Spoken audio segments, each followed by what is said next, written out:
What is the highest burning calorie exercise or activity that ever existed on this planet? That's what we're going to talk about today. Now, this information is based on a person that weighs about 155 pounds. And all of these activities are based on 1 hour of doing them. A lot of these exercises cannot be performed for a whole hour. But just to give you a relative comparison per unit of time, I'm going to list everything by the calories burned. And then when we're done, I want to clarify some really important points on calories because it's not all about burning calories. We start with sleeping. You'll burn 50 calories per hour when you're sleeping. And then we graduate to sitting, being sedentary, sitting on the couch. 65 calories per hour you can burn just by doing nothing. And just as a side note, if you chew gum, you can burn a few more calories an hour. If you laugh, you can burn a few more calories per hour.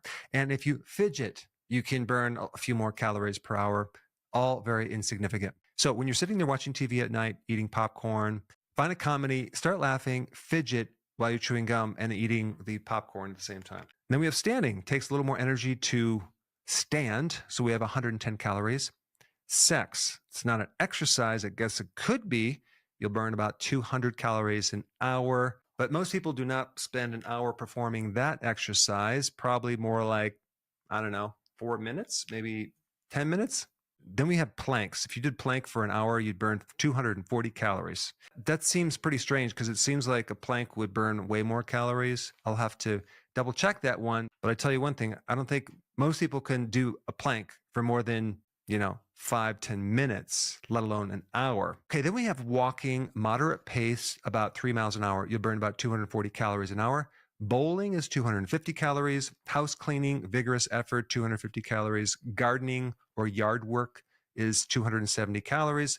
Yoga, you can burn 280 calories. Walking briskly at 4 miles an hour, 340 calories. Golfing, 360 calories per hour. And then if you do the elliptical training moderately, it's about 400 calories an hour. Now, a more high-end yoga, like a power yoga, you could burn about 400 calories. Okay, and then the next series of exercise all burn roughly about 420 calories. Softball, baseball, rollerblading, roller skating, bicycling at 10 miles an hour, weightlifting, vigorous effort, Zumba, dance workout, and aerobics, moderate effort. All are 420 calories per hour. Then we have like aerobic dancing vigorously. That's 440 calories per hour. Volleyball is 450 calories per hour. Hiking with a backpack, 450 calories per hour. Playing tennis, it's 450 calories. Rowing, 470. Bicycling, about 12 to 14 miles an hour, is about 470 calories. And then the next series of exercises all burn about 480 calories per hour. Basketball, soccer, running, 5 to 6 miles an hour. Elliptical training vigorously, all 480 calories per hour. And then we have swimming. Moderate effort is 510 calories. Cross-country skiing, I've done that.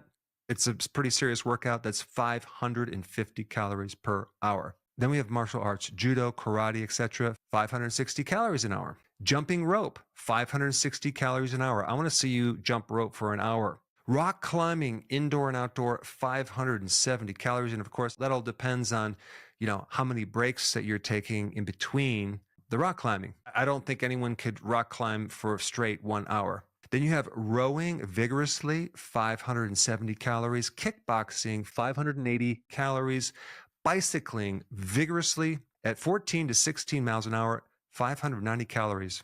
Then we have running at 6 to 7 miles per hour, 590 calories. Swimming vigorously, high intensity interval training, CrossFit, all of them are 590 calories an hour. Now, of course, they're not factoring in the rest periods and all that, because obviously when you're resting, you're going to burn less calories. Running up a hill, 800 calories per hour. Yeah, I'd like to see you run up a hill for an hour. I think I can make it about 15 to 20 seconds before I have to take a break. Now we have running at 10 miles an hour. That's pretty fast. Over 1,126 calories. Of course, no one's going to be able to run an hour at that speed. But just to look at how many calories you would burn comparatively, it's quite a few. Oh, check this out. Chopping wood with an axe.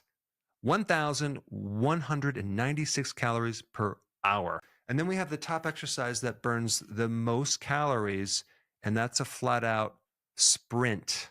That's at 1,200 calories per hour.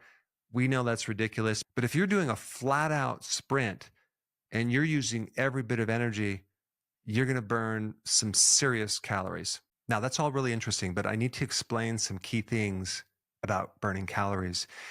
What is the purpose of burning calories? Why do you want to burn calories? Chances are it's probably to lose weight, right? Now we have to ask the question, what type of calories do you want to burn? Do you want to burn your sugar calories, or do you want to burn your fat calories, or do you want to burn your protein calories? Your muscle protein, probably not. So you probably want to burn fat, right? So if you actually consume sugar, you're going to burn sugar. If you consume fat without sugar, you will burn fat. And when your body starts burning off your own protein, your muscle, that's in a situation where you are overtraining, you haven't slept, maybe you're doing prolonged fasting. And in addition to that, you've tapped out like not just your glycogen reserve, but your fat reserves. And then now the muscle is going to be the last thing to be burned. And that's called starvation. With some of these long distance runners, they have a bit of atrophy because they're generating so much energy and burning so many calories. It's very difficult to maintain a large volume of muscles, because if you keep the intensity high and you increase duration, you also increase cortisol. Cortisol destroys the muscles. It's very important, as we're talking about calories, to make sure you never overtrain. So if we take a look at what's really happening inside your cells when you exercise, you're using energy through the machine called the mitochondria. The amount of calories that you're burning really is dependent on how healthy that mitochondria is. How do you know if you have a good mitochondria? Well, take a look at your energy. How much energy do you have? Can you exercise and have more endurance and have more energy even after you work out to some degree? Certain medications destroy the mitochondria, like statin drugs, which block cholesterol. And one of the big reasons is because it depletes a very important nutrient that's needed by the mitochondria to make energy, and that's called coenzyme Q10. Also, L-carnitine is another one as well.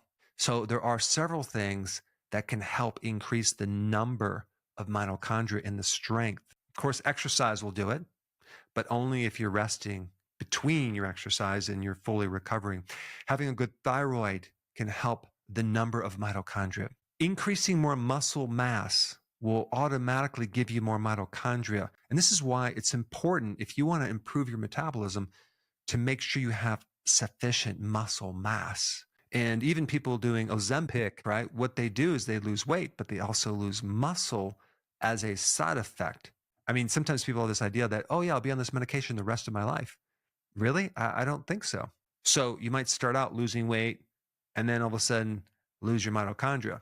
Doing intermittent fasting can also stimulate the production of more mitochondria.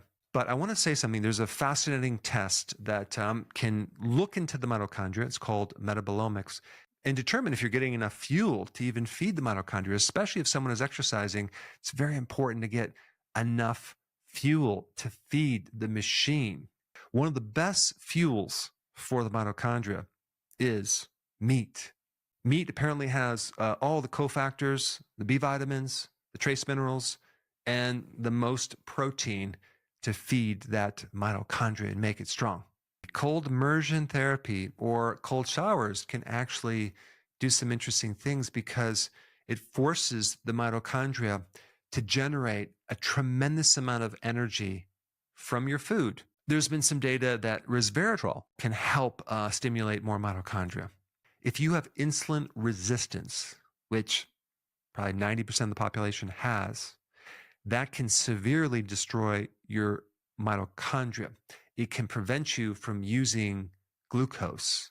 And if you keep eating glucose, we can't burn ketones. So in other words, to get into fat burning, you need to cut down your carbs. Now, the other topic is growth hormone. Growth hormone can also help reduce this insulin resistance. It can also help you build more muscle.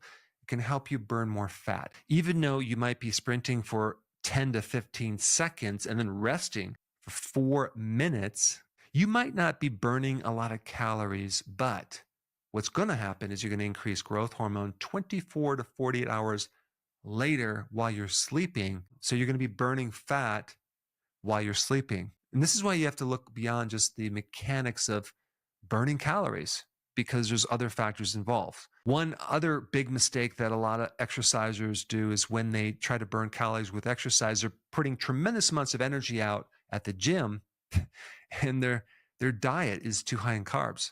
So they'll end up burning off the sugar. Now they're hungry and they're craving sweets and sugar, and they keep putting the carbs back in, having these little snacks.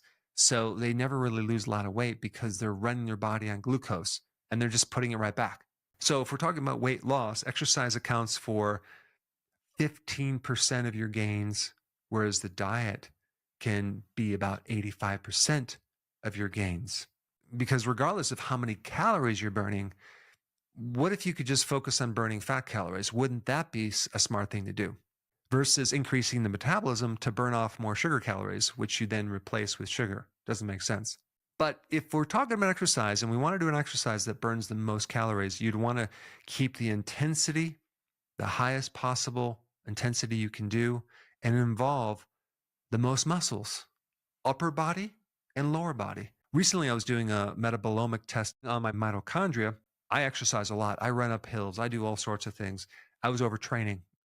So I cut that back, got more sleep, and now the mitochondria is better. So that's why the metabolomic testing, I think, is going to be the wave of the future, because you can predict things well before they become symptomatic. For more information on the best diet that you should be on to be able to have really healthy mitochondria, you should probably study this video right here.